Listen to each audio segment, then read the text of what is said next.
はい、YouTube をご覧の皆様こんにちは。アトピー専門治療院です。よろしくお願いします。今回のテーマはですね、アトピーが治る人と治らない人の共通点、その共通点の違いについて説明したいなと思います。今までですね、私がアトピーの個人面談させていただいた方っていうのはだいたい500人ぐらいになるんですね。で、500人の方とそのアトピーのことについてずっと話すともう大体分かってくるんですよ。ちょっと話しただけでね、この人アトピー治るなとかね、この人ちょっとアトピー治らないだろうなとかね、治らないっていうか、治ってないのはこういうことだなとかね、そういうなんか共通点っていうのがもう見えてきたんですね。で、今日はそのアトピーが治る人の共通点とアトピーが治らない人の共通点、これを、皆さんに、共有したいなと思います。はい。でですね、アトピーが治らない人の共通点からお話しますね。今までですね、皆さんはありとあらゆる治療法をしてきたと思うんですよ。その治療法っていうのは、食事制限であったり、糖質制限であったり、サプリメントであったり、そうですね、もう何でもいいんですよ。その鍼灸、整体いろいろありますけども、いろんな治療法をしてきたと思うんですよ。でですね、その新しい治療を見つけた時に皆さんはその治療をするかあるいはしないかっていう選択肢に迫られると思うんですね。その治療っていうのは怪しいな、ちょっと高いなとか、いろんな理由はあると思うんですけども、その選択肢に迫られる。でもしですよ、もしここにある画像のようにその選択肢に迫られた時にですね、その今から皆さんがやろうと思っている治療、あるいは今までやってきた治療が正しい治療だったらそれはいいんですよ。で、あるいは間違ってる治療、こっちがダメなんですね。正しい治療をして改善している人は別にそれはそれでいい、もうそのまま今の治療を続けてください。でも問題は間違った治療をしている人、こっちの治療、間違った治療をずっとしている人、こっちが問題なんですね。で、治っていない人の共通点を言いますね。治っていない人の共通点はもう当たり前の話なんですけども、間違った治療をしてるからなんですよ。間違った治療をずっと続けているから治っていないんです。もうそれだけなんですよ。で、正しい治療と間違った治療の違いは何かっていうと、その食事制限であったりサプリメントであったり、それ別に間違いっていうわけではないんですけども、その人に合った治療っていうのはやっぱり少なからずあるんですね。サプリメントがあったっていう人はそれに合った治療なんですよ。で、それを続けていただければいいと思うんですね。でも間違った治療をずっと続けているっていうのが、これが問題なんですよ。じゃあちょっとそれについて説明しますね。はい、間違ってごめんなさい、アトピーが治っていない人の共通点は何かっていうと、間違った治療をしていることで、ここで皆さんに聞きます。皆さん、治ってない人に聞きますね。今何か、治療をしていると思います。サプリメント、糖質制限、何でもいいですよ。何でもいいです。で、ここで、皆さんに、一つ質問しますね。これよく個別面談で毎回私が聞くことなんですけども、もしその今やっている治療がですね、半年あるいは1年経ってもし改善していないとすれば、なんでそれやめないのって言いたいんですよ。どうですかね。今もし皆さんが何か治療しているとしましょう。どうですか、治ってますか。もし改善していないんだとすれば、なんでその治療をやめないんですか。なんでその治療にこだわる必要があるんですかっていうことなんですよ。どうでしょうか。もし何かその皆さんが思っている答えがあれば、ぜひこの YouTube のところでコメントいただきたいんですけれども、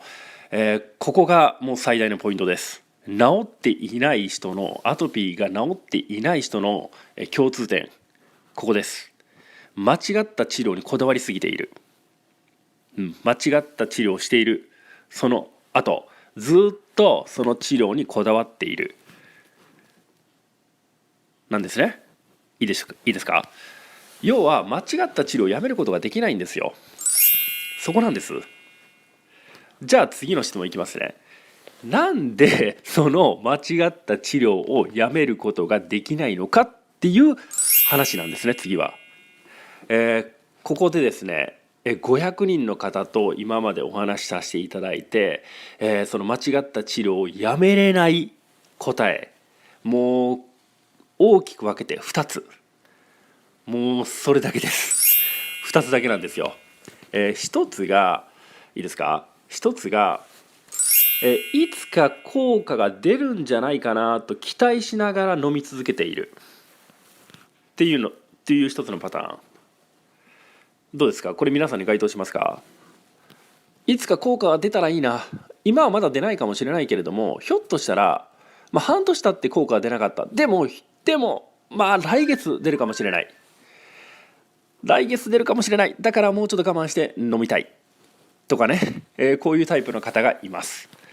で、もう極論から言うとですね、もし、もう半年とか1年経って効果が出ていないんだとすれば、もうそれやめた方がいいですね。やめた方がいいです。なぜかっていうと、これもちゃんと理由があってですね、人間の皮膚、このサイクルっていう期間が決まってて、だいたい人間の皮膚のサイクルっていうのはだいたい21日周期って言われてるんですね。厳密に言うと21日周期ではなくて、プラスアルファ自分の年齢を足したものになるんですけども、だいたいですよ、分かりやすく1ヶ月と考えてください。人間の皮膚は1ヶ月で生まれ変わるようになってるんですよ。って考えると、半年もし、そのサプリメントとかそういう治療を、続けていたとすれば、6回ぐらいは皮膚が生まれ変わってるはずなんですね。6回ぐらい皮膚が生まれ変わったにもかかわらず、皮膚に全然変化がないんだったとすれば、もう多分それは効果が出ていない、おそらく何にも吸収されてない可能性があるので、もうそれだったらやめた方がいいです。もう半年経って効果が出ていないんだったら、もう何やっても多分効果が出ないと思うんで、どんなに待ち続けていたとしても多分ですよ、多分効果は出ないと思います。はい。で、もう一つの理由がですね、はその今やってる治療がやめれない理由、その2つ目、今その治療をやめてしまったら自分のアトピーが悪化するんじゃないかなっていう、その恐怖心ですね。治療をやめたらさらに症状が悪くなる、それが怖いんですっていう方結構います。で、この今の治療をやめてしまったら症状が悪化して怖いからやめれない、もし、そういう方がいれば、ちょっと根本的にもう考え方がずれちゃってる気がしますね。もともとその治療をする目的っていうのはアトピーを治すためにやってると思うんですよ。そうですよね。でもその症状を抑えつけるためだけ、あるいは今の自分のそのアトピーの症状に満足している、これ以上悪くなったら困る、でも今の現状だったら満足する、だから、今のその治療を続けたいっていうのはちょっともう本末転倒ですよね。何のために今の治療をしているのかっていうのをもう一度考えていただいた方がいいと思います。その自分の治療をやめてしまったらそのアトピーが悪化してそれは困る、だからもうやめれない、怖いんですっていう方は、もう一度その何のために治療したいのか、結局どうしたいのかっていうのをよく考えた方がいいんじゃないかなと思います。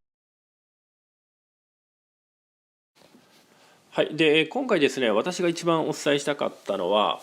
今やっている治療でですね、もし結果が出ていないとすれば、半年あるいは1年2年試している人で結果が出ていない、どうしようか迷っているっていう方がいればですね、もう一度よく考えていただきたいんです。なぜ効果が出ていないのか。半年経って多分効果が出ていないとすれば、もうちょっとおかしいなと思った方がいいです。もう多分時間とお金を無駄にしているだけなので、本当のその原因治療に、アプローチしていないと思うんですね。もう原因に対してアプローチしないとアトピーなんて改善しないので、今やってるのはおそらく対処療法だと思います。対処療法では治りません。はい。で、アトピーというのは別に、その治らない難しい病気ではないと思うんですよ。原因にさえアプローチすれば原因にさえアプローチすれば決して、治らない病気ではないと思いますんで、もし治っていない方はそのなぜ治らないかっていうのをもう一度考えていただいて、原因治療についてもっと知識を深めていただければなと思います。はい、今回のテーマはアトピーが治らない人の共通点でした。